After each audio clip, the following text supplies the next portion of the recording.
Hi, I'm Cynthia Schiller. Please like and subscribe where we help and heal one day at a time. So is a narcissist really happy? Some of them have moved on, and looking at everything, it seems like they're happy. There's honestly no way that they can be truly happy. They get caught up in moments. But if you notice with the narcissist, they'll start to ruin holidays, celebrations of awards or birthdays, because they kind of get a little envious or jealous of the happiness that we might be experiencing, because they are so centered on themselves that they'll turn things around to take that from us. And that's how they destroy our soul. We're not allowed to enjoy our happiness because the narcissist doesn't really know what happy is. So they try to take it. They try to take it because they see it.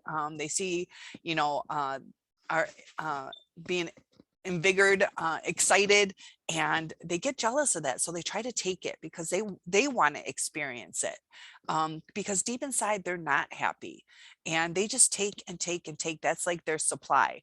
But since it's not their celebration, their whatever, it's not a true experience. It's them destroying our experience. So they're still left unhappy. They don't have the capability of truly experiencing the things that bring us joy and peace and happiness because they're unsettled. They see it as foreign, that it's something that they want, but something that they don't know how to achieve. They're just caught up in their own misery, that they're too deep into it. Just like, I don't know, if you were in a terrible car crash, you're too caught up in the pain and everything that's going on that you're not going to be like, oh, I know what happiness is, and I should be happy right now. Happy I survived. It's just an altered state to where you have to go through that miserable experience and you're caught up in it. Same with the narcissist. When they're going through their life is based on a destroyed soul, brain damage that causes them to lack empathy, to have this really lonely world. And if you can't have empathy, you can't really connect with someone.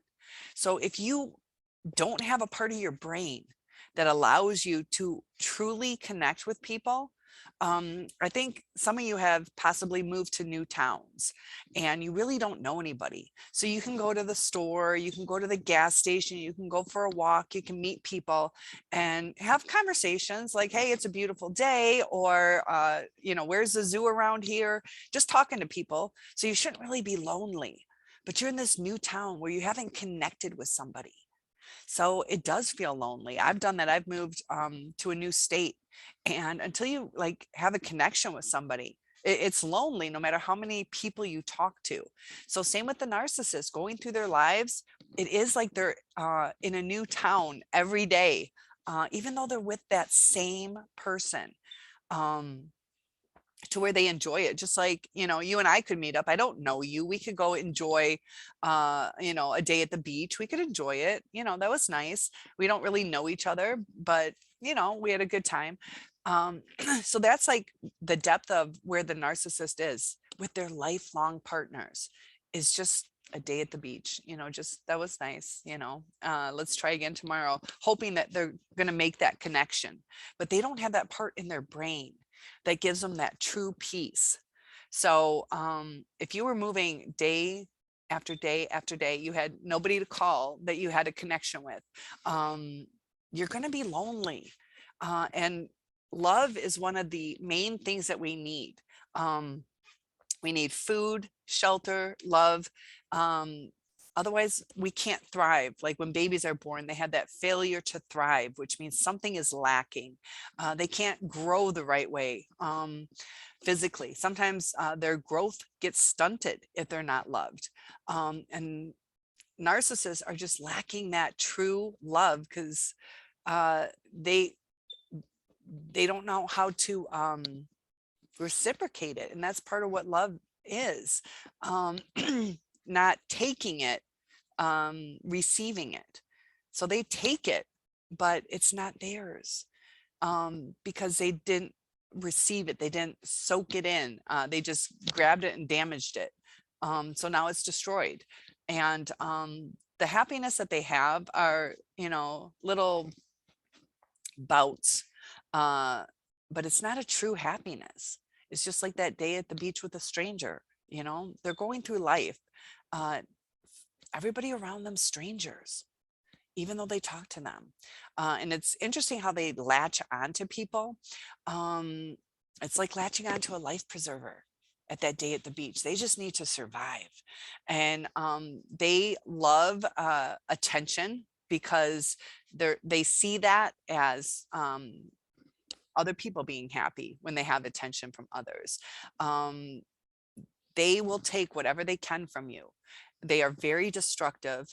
It's all self-centered. They cut you down to make themselves feel better. They exert power over you by taking away any sense of reality that you have. You have a comfort that you can talk to them. Well, they'll take that away. They'll give you the silent treatment. You have a comfort that you should talk to your partner about things, and things are safe. You might have kind of disagreements, but they make it like now they're not even talking to you, which in my eyes is so damaging, because that's taking away the connection.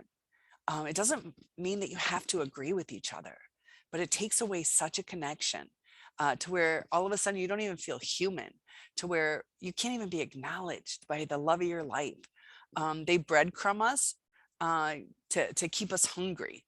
And it is so true. If you notice over time, they start out letting us have this false sense of safety, false sense of reality, and then they take it away at the littlest things. And so you try to rebalance it, and they'll give you little breadcrumbs, but we're never full again.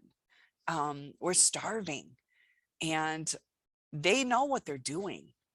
Sometimes it is like off the cuff, just how we like sometimes say, oh, excuse me, if you bump into somebody, or please, it just kind of rolls off the cuff. Sometimes their little insults, their little power controls are just off the cuff because they're so used to doing it. But they know a lot of times when they're doing it, especially when you call them out on it.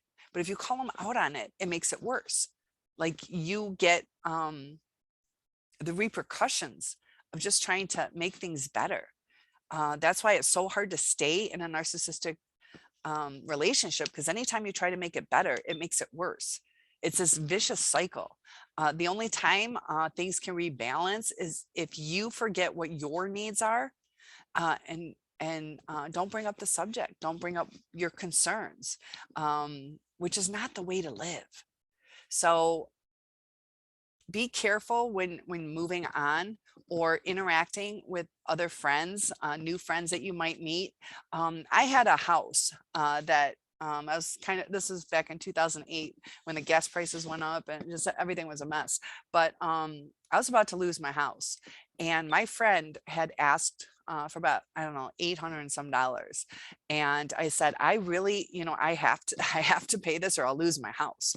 And she's like, telling me she's going to lose all her heirlooms that was in storage. And so I felt bad for her. Like, she promised that she would pay me back. And I trusted her, made sure I have to have this money or I'll lose my house. And she just took the money and never paid me back. I ended up having to foreclose on my house. That's how narcissists, that they like, this is a friend, not even a romantic person. So, as empathetic people, I was concerned she would lose everything. And we made sure we made a deal so both of us don't miss out. I lost my house because of it. So even dealing with narcissistic friends, they can blindside you. And this is, I don't even know my math, 16, 20, 30 years later, I still don't have the money. Like, I talked to her for years, like, can I just get, $5 a month? And you hear that, well, I have electric to pay. I have this, I have that. It's all about them. And you would think that $5 a month, and I lost my house, you would think that they would kind of, I don't know, maybe buy cheaper cereal or something for 1 month or every month. There's ways to save $5 especially when you cost somebody their house. Like there was no regret in it. It was, you know, oh, but I have this. I have to pay my electric, and that's fine, but that's my money that's paying your electric. That's my money that's, and I tried to be nice. And how hurtful that is to go through things like you guys have gone through, loss, devastation over things that you shouldn't have had to lose. Me helping a friend, and I lost my house, and there was no remorse in what she did, because you would think 20, 30 years later, um, that you'd get the money back. Uh, or at least like an apology, really, as opposed to excuses on what they need, not trying to work things out with you. And in these narcissistic relationships, um, they were empty. How can you be happy when you're empty? We're not necessarily happy because we've been getting screwed over and over, just like my house or with the exes that I've had. You try to do the right thing. Like, I think that was pretty generous of me to say, I'll lose my house. I could have held on to that money knowing she would lose everything. But I trusted her. And just like you guys trusted your narcissist, you trusted them with your life, with the security of your home, of somebody standing by you. And it's just, that's how they look back. Like, oh, you just lost everything. Well, they don't try to make up for it. They don't try to, make good on it. Just like it's kind of retarded asking for $5 a month, but that's kind of like a breadcrumb. Is that $5 that I get back every month really going to help me out for each month? Like, I can't pay off a credit card with $5. I can put something on it. But with the narcissist, with the breadcrumbs, that's what we're getting. We're getting $5 a month, basically. $5 of whether it's a compliment or a hug or time together. It's $5 of love. And it's nice to have an extra $5, but what do you really do with it? And that's kind of what ends up happening in our relationship, is we get so little that it's almost useless. Like right now, it'd be nice to have an extra $5, but is it going to change my life? It's not going to change my life. It's not really going to help me get ahead. So we start to feel stuck, and we want to invest. Let's do it so we can have $20 of love this month. And they're just not willing to invest. They're not willing to, like I said, buying cheaper cereal. So you have the extra money. Just like, let's not cheat. Let's not lie. That would be a $20, $30 love for that month, to where you can pull from your life to get what you need. Just like I said, saving money certain ways so you can have the money. If you don't do the investment or the change, you're not going to have an abundance. Just like the narcissist, are they going to make the changes to have the abundance?